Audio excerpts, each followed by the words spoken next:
koş. Koşun koşun.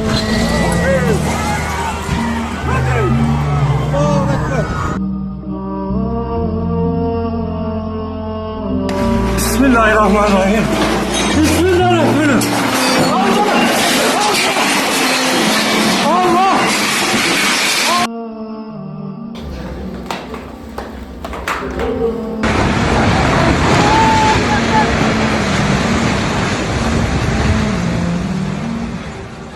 อยู่ในบรรยากาศชลมุนตำรวจจะเอาสายมาล้อมรอบๆบ่อเลย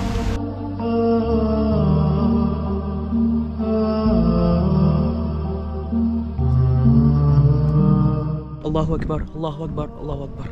ฮัมดุลิลลาห์นะครับทุกคนผมปลอดภัยดีนะนอกจากที่จะต้องระวังแผ่นดินไหวที่เกิดแบบค่อนข้างที่จะหนักมากๆแล้วเนี่ยต้องมาเจอกับพายุหิมะแบบนี้อีกมันไม่ได้เป็นหิมะที่สวยงามอย่างที่คิดจนน่าอิจฉาจนน่ามาเล่นอะไรขนาดนั้นเลยนะครับทุกคนเดี๋ยวตอนนี้ผมขอเข้าไปข้างในอาคารก่อนแล้วก็จะมาเล่าว่าเกิดเหตุการณ์อะไรบ้างสำหรับผมนะที่แล้วก็ทุกที่ในตุรกีเนี่ยเกิดอะไรขึ้นบ้างเดี๋ยวผมจะมาเล่านะครับตอนนี้เพิ่งออกมาจากโรงอาหารของที่ลี้ภัยเราไม่ได้อยู่หอพักเดิมที่เรา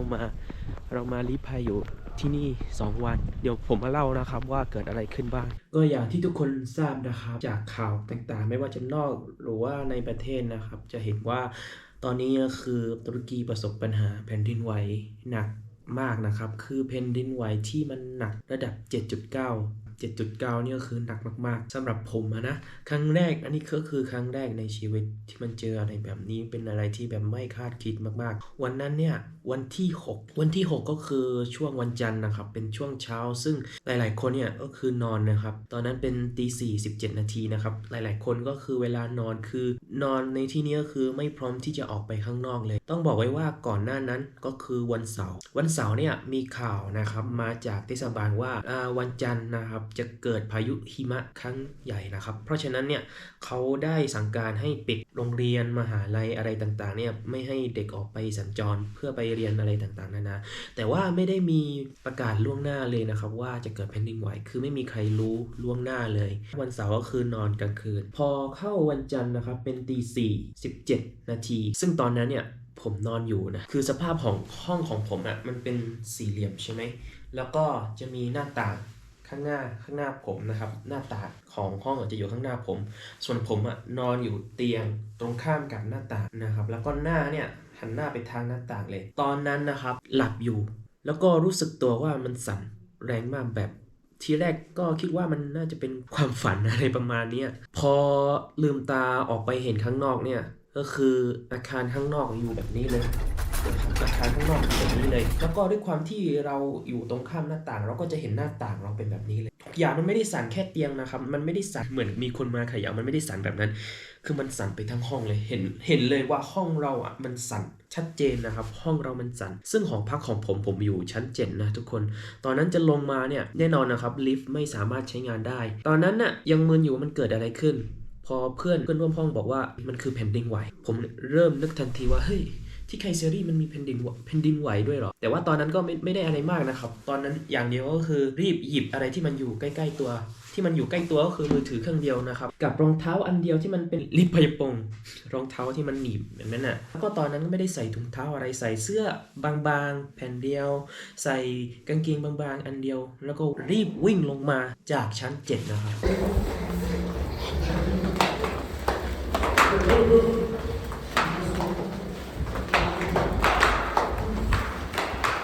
ในขณะที่วิ่งนะครับก็ต้องบอกไว้ว่าตั้งตัวไม่ได้เลยทรงตัวมันยากมากเอาแต่เกาะอะไรเกาะได้ก็เกาะไปวิ่งลงมาแบบนี้เลยนะครับทุกคนหลังจากวิ่งลงมาถึงข้างล่างปุ๊บรีบออกไปข้างนอกทุกคนก็คือออกไปอยู่ข้างหน้าหอดินไหวทุกคนตี 4:30โอ้ยแล้วก็ออกมาแบบชุดเนี้ยข้างนอกลบโอ้กดหนาวเลยเพื่อที่จะป้องกันไว้ก่อนคือเราไม่รู้ว่ามันจะเกิดอะไรขึ้นบ้างซึ่งข้างในอ่ะมันอันตรายกว่าข้างนอกแล้วก็ข้างนอกอ่ะมันก็ไม่เร็วนะครับทุกคนข้างนอกนี่ก็คือตรงเป๊ะเลยกับที่เมื่อวานที่เขาประกาศว่าพายุหิมะเข้าข้างนอกก็คือโคตรหนาวโคตรแต่ว่ามันไม่มีทางอื่นแล้วไง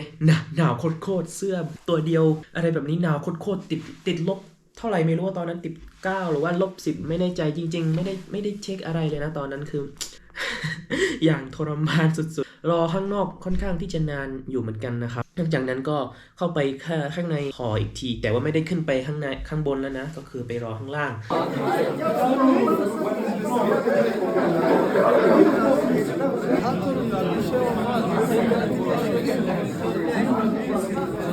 แล้วก็มันจะเกิด after shock หลังจากตัวหลักแผ่นดินไหวหลักนั้นประมาณ10นาทีหลังจากเกิด after shock ก็คือทุกคนก็ออกไปข้างนอกอีกครั้งนะครับตรงนั้นน่ะนานเหมือนกันจนกว่าพวกเราจะตัดสินใจขึ้นไปบนหออีกครั้งก็คือใช้เวลานานคือไม่แน่ใจว่ามันจะเกิดอะไรขึ้นอีกเมื่อไหร่นะครับช่วงแรกก็แค่ไปนอนมัสยิดนะครับไปพักที่มัสยิดมันจะมีมัสยิดอยู่ใกล้เคียงนะครับก็ไปละหมาดซุบฮีที่นั่น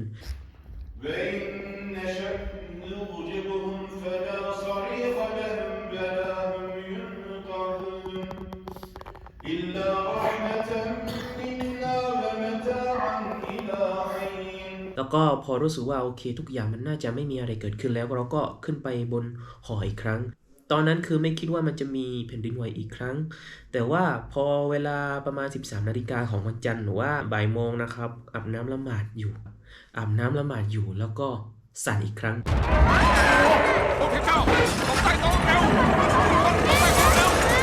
ออกข้างนอกอีกรอบเมื่อกี้สั่นอีกรอบนะโอ้ใจสั่นแล้วเนี่ยเขาก็เอารถออกไปแล้วนะกลัวแบบตึกพัง คือมันน่ากลัวมากๆคือมันสั่นจนขนาดที่ว่าเราได้ยินเสียงเลยเสียงของอาคารเนี่ยมันเป็นเสียงที่หลอนมากๆ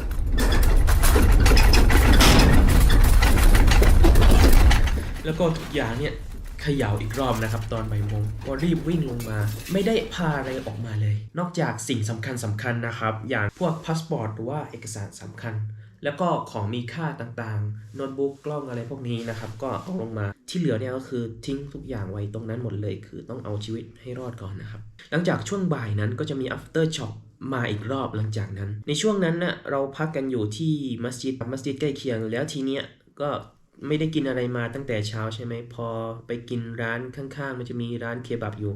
ในขณะที่กินอ่ะก็เกิด after shock อีกครั้งก็ออกมาจากร้านอาหารครับคือข้างนอกมันก็หนาวอย่างที่บอกนะบอกอะไรไม่เป็นเหมือนกันหลังจากเกิด after shock นั้นนะครับก็หอของเราอ่ะมันมีรอยแตกร้าวทั้งภายในและภายนอกหนักแค่ไหนดูเอาเองดิผนังแตกเลยนะโหโคตรตกใจมากๆเลยสั่นแรงมากประมาณ7 ริกเตอร์มันยังไม่ได้ดูข่าวเลยโอ้โหนี่ครับหอที่ผมอยู่ดูแต่ขนาดนี้เลยอัลลอฮ์ดีมากที่ไม่ได้เป็นอะไรอันนี้ไม่ได้เกิดจากช่วงบ่ายโมงนะคือมันเกิดตั้งแต่ช่วงเช้าแล้วทีนี้พอเกิดแผ่นดินไหวทองบ่ายโมงเนี่ยมันหนักกว่าเดิมคือเสาข้างนอกเราเห็นเลยว่ามันเป็นรอยแตกร้าวขนาดใหญ่ข้างในก็มีรอยแตกร้าวคือมันไม่มีใครที่จะมารับรองว่าหอพักนี้มันจะปลอดภัยอีกแล้วอัสสลามุอะลัยกุมครับทุกคนกะจะไม่ถ่ายแล้วนะแต่ว่าเราไม่รู้ว่าจะเกิดอะไรขึ้นฉะนั้นถ่ายเก็บไว้นะครับตอนนี้นะครับหอของเราเดี๋ยวผมค่อยเล่านะว่ามันเกิดอะไรขึ้นซึ่งหอตอนนี้ก็คือปิดเรียบร้อยแล้วเราไม่สามารถเข้าไปได้นะทุกคนในเมืองของผมอ่ะพอดีเลยกับวันนี้มันเป็นวันที่พายุหิมะเข้านะแล้วก็ตรงนี้คือเขาจะล้อมรอบตำรวจจะเอาสายมาล้อมรอบหอเลยเพราะว่าอะไรดูผมอยากให้ทุกคนดูรอยตรงนี้ไม่แน่ใจว่าเห็นไหมคือรอยมันหนักมากวันนี้ที่เกิดแผ่นดินไหวมันมีหลายเมืองมากนะครับที่ตึกถล่มลงมาแล้วก็อันเนี้ยมันเกิดรอยข้างในก็มีรอยแตกนะครับซึ่งมันอันตรายตอนนี้เป็นช่วงตอนเย็นนะครับหลังอัสรีไม่สามารถเข้าไปในหอได้นะทุกคนตอนนี้วุ่นวายมากๆซึ่งของต่างๆก็อยู่ในหอนะของต่างๆอยู่ในหอโชคดีที่ตอนนั้นผมมีสติผมเอาของมีค่าออกมาก่อนแต่ว่ายังมีอีกหลายสิ่งที่มันอยู่ในหอจะให้ดูบรรยากาศชุลมุนข้างนอกนี่นะครับตรงนี้มันจะมีรอยระหว่างอาคารเก่าเนี่ยรอยหอตอนนี้ก็คือปิดแล้วนะติดอะไรนั้นเรียบร้อยแล้วติดอะไรเรียบร้อยแล้วตรงนี้อยู่ในบรรยากาศชลมุน ถือว่าเป็นบททดสอบที่ค่อนข้างหนัก ไม่ใช่หนักธรรมดาหนักมากสองวันอย่างเดียวตอนนี้ไม่รู้ว่าไปอะไรยังไงที่ไหนไม่มีที่อยู่เพราะฉะนั้นก็ตัดสินใจนะครับ ทุกคนก็อพยพไปอยู่ที่โรงพยาบาลก่อน มันเป็นโรงพยาบาลที่อยู่ใกล้ๆหอพักแถวๆหมู่บ้านนั่นแหละไม่คิดนะครับว่าวันนี้จะเกิดขึ้นคนที่เราอพยพกันนะครับ จะพาของเฉพาะที่มันจำเป็นจริงๆออกจากแล้วก็ทุกคนก็ต่างหาที่ใหม่ตอนนี้เรากำลังไปที่น่าจะเป็นโรงพยาบาลนะครับเป็นที่หลบภัยก่อน ไม่รู้ว่าจะเกิดอะไรขึ้นกับของเขาบ้างนะครับ เป็นความรู้สึกที่อธิบายไม่ออกถึงแม้ข้างนอกจะดูยิ้มเก่งก็ตามนะครับ ตรงนั้นอ่ะก็โอเคเราไปพักอยู่ตรงนั้น1 คืนนะครับสภาพนะครับที่อพยพอยู่ที่โรงพยาบาลแห่งหนึ่งก็อยู่แบบเนี่ยแหละไม่คิดว่าจะมาถึงวันนี้นะวันที่แบบจากบ้านมาไกลแล้วต้องมาเจออะไรแบบนี้อีกเราก็ไปนอนที่โรงพยาบาลก็ไม่ได้อะไรไม่ได้แบบหรูหราอะไรทีก็ไปนอนมันจะมีเหมือนเป็นห้องสำหรับห้องเรียนอะไรแบบเนี้ยก็นอนบางคนก็นอนบนโต๊ะส่วนผมก็นอนเอาเก้าอี้มาเรียงแล้วก็นอนบนเก้าอี้นั่นแหละก็นอนก็ไม่ค่อยหลับเท่าไหร่เพราะว่าเราไม่รู้ว่าจะเกิดขึ้นอีกเมื่อไหร่แล้วทีเนี้ยอาการเมาแผ่นดินไหวนะมันก็เกิดขึ้นอาการเมาแผ่นดินไหวก็คือแบบเหมือนมันจะมีแผ่นดินไหวแต่ว่าบางทีเราก็คิดไปเองคือเรายืนอยู่ดีๆบางทีเราก็รู้สึกว่ามันโยกเยกนะครับจนแบบไม่รู้แล้วว่าอันไหนคือของจริงอันไหนคือคิดไปเองอาการนี้ค่อนข้างที่จะระแวงตลอดเวลานะครับไม่สบายใจเลยพอเช้าวันอังคารเนี่ยโอเคเช้าวันอังคารก็ผมพยายามไปหาร้านต่างๆไม่ว่าจะเป็นร้านเติมเน็ตหาร้านทุกร้านแทบปิดไปหมดเลยไม่ว่าจะเป็นร้านอาหารก็ปิดนะครับคือทุกคนต่างก็เอาตัวรอดนะครับปิดหมดเลยแต่ว่าจะมีบางคนที่แบบกล้าหาญนะครับกลับไปที่หอแล้วก็ขึ้นไปบนหอเพื่อเก็บสัมภาระบางคนก็เอาออกมาหมดเลยกระเป๋าใบใหญ่เลยส่วนผมเนี่ยไม่กล้าเสี่ยงกับอะไรแบบนั้น ก็เลยอยู่กับเป้ใบเดียวที่มันมีของแค่จำเป็นเท่านั้นหลังจากนั้นนะครับในวันอังคารช่วงเย็นๆนะครับเราก็ย้ายมาอีกทีอพยพ2 ครั้งหลังจากที่อพยพไปที่มัสยิดอพยพไปที่โรงพยาบาลที่ลี้ภัยแล้วก็สุดท้ายก็มาอพยพที่นี่ก็เป็นหอของมหาลัยอื่นนะครับเป็นมหาลัยอื่นน่ะที่อยู่ในจังหวัดเดียวกันก็มาพักชั่วคราวที่นี่2 วันรอเหตุการณ์ทุกอย่างสงบก่อนเพราะว่าเราไม่รู้เลยว่าจะเกิดอะไรขึ้นบ้างส่วนหอพักใหม่นั้นยังไม่รู้เลยคือแบบอยู่แบบไม่รู้ว่าจะไปยังไงจะอยู่ที่ไหนคือเข้าใจความรู้สึกไปคือแบบเราจากบ้านมาไกลมากๆแล้วมาอยู่ที่นี่คนเดียวแล้วหอพักเราก็ต้องทิ้งอีกโดนแผ่นดินไหวอีกโดนหิมะถล่มอีกก็ไม่รู้ว่าหอพักเดิมมันจะถล่มลงมาเมื่อไหร่ของทั้งหมดก็อยู่ในนั้นที่ใหม่ที่เราจะอยู่ก็ไม่รู้ว่าจะไปอยู่กันที่ไหนเข้าใจความรู้สึกนี้อธิบายไม่ถูกเหมือนกันนะทุกคนตอนนี้ก็อัลฮัมดุลิลละห์นะครับปลอดภัยดีมาอพยพอยู่ที่นี่ก่อน2 วันก็เลยทำคลิปออกมาอัปเดตนะครับว่าเกิดอะไรขึ้นบ้างต้องขอบคุณทุกคนนะครับที่ทักเข้ามาถามหาเป็นห่วงกันนะครับซึ่งผมอาจจะไม่ได้ตอบนะครับทันทุกคนเพราะว่าช่วงที่มันชุลมุนแบบนี้คงไม่ได้มีเวลามาจับมือถืออะไรแบบนั้นนะครับทุกคนแล้วก็สิ่งที่ต้องการก็คืออยากให้ทุกคนช่วยดูอานะครับผมเชื่อเหลือเกินว่าถ้าหลายๆคนช่วยกันดูอาพลังของดูอามันมีพลังเหลือเกินนะครับดูอาให้ทุกอย่างเนี่ยผ่านไปด้วยดีไม่ให้เกิดแผ่นดินไหวอีกนะแล้วก็ให้ทุกอย่างผ่านไปด้วยง่ายดายนะครับไม่ว่าจะเป็นเรื่องหาที่อยู่ใหม่เรื่องเข้าไปเอาของในหอพักเก่าหรือว่าเรื่องทุกๆอย่างเนี่ยขอให้มันดำเนินการไปด้วยดีนะครับทุกคนสำหรับแผ่นดินไหวเนี่ยเดี๋ยวให้ข้อมูลนิดนึงนะครับทุกคนแผ่นดินไหวที่เกิดที่ตุรกีเนี่ยมันศูนย์กลางมันอยู่ใกล้เมืองกาซิอันเต็ปนะครับกาซิอันเต็ปซึ่งจริงๆที่มันเกิดก็คืออยู่ที่เมืองกะฮรามันมารัชนะครับกะฮรามันมารัชตรงนั้นเป็นจุดศูนย์กลางของแผ่นดินไหวนะครับซึ่งเมืองของผมก็คือไคเซรีมันอยู่ห่างจากตรงนั้นประมาณ350 กิโลเมตรนะครับก็ถือว่าค่อนข้างที่จะไกลอยู่เหมือนกันแต่ว่าแรงสั่นสะเทือนนี่แบบแรงมากๆนึกภาพดูตึกเ เป็นอย่างนี้เลยตึกแรงจริงๆนะครับจุด 7.8 ริกเตอร์นี่แบบแรงมากๆมันส่งผลกระทบถึงประเทศใกล้เคียงด้วยไม่ว่าจะเป็นประเทศซีเรียประเทศไซปรัสหรือว่าเลบานอนนะครับประเทศใกล้เคียงก็ได้รับผลกระทบนี้ด้วยส่วนความลึกของแผ่นดินไหวเนี่ยจะอยู่ที่ 17.7 กิโลเมตรนะครับจริงๆถ้าตามข้อมูลข่าวของไทยก็จะบอกว่ากระทบแค่10 เมืองอะไรแบบนี้แต่จริงๆมันเยอะกว่านั้นนะครับทุกคนถ้ามันแบบกระทบหนักจริงๆแบบตึกถล่มลงมาเยอะจริงๆก็จะมีเมืองดิยาร์บักรฮัตไตมาราชเอนเทปอาดานาอาดิยามันอุรฟามาลาเชีย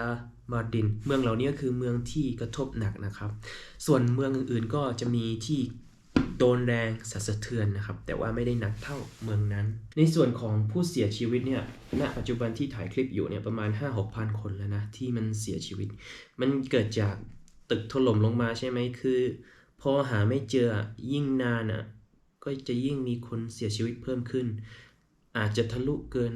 8,000 หรือว่ามากกว่านั้นก็ได้นะทุกคนอยากจะให้ทุกคนเนี่ยช่วยกันดูอาจริงๆนะคือไม่มีอะไรสามารถช่วยเหลือได้นอกจากดูอาแล้วนะทุกคนโอเคสำหรับตอนนี้ก็อยากจะขอให้นั่นแหละให้มันผ่านไปด้วยดีนะครับกับบททดสอบครั้งนี้มันเป็นอะไรที่ไม่ใช่มาสบายแบบบางคนแบบไม่ได้มาพบด้วยตนเองนี่ก็แบบโอ้โหเด็กทุนสบายจังเนาะเด็กทุนโอกาสอะไรกว่าคนอื่นอะไรแบบนี้มันจะมีคนแบบนี้ ซึ่งคนพวกนั้นก็ไม่ต้องไปให้ราคาก็ได้นะครับทุกคนโอเคสำหรับวันนี้ผมก็อาจจะต้องปิดคลิปเพียงเท่านี้ก่อนนะครับก็หวังว่าทุกอย่างจะผ่านไปด้วยดีนะครับอินชาอัลลอฮ์สำหรับวันนี้ขอลาไปก่อนนะครับอัสสลามุอะลัยกุมวะเราะห์มะตุลลอฮ์วะบะเราะกาตุฮ์สวัสดีครับ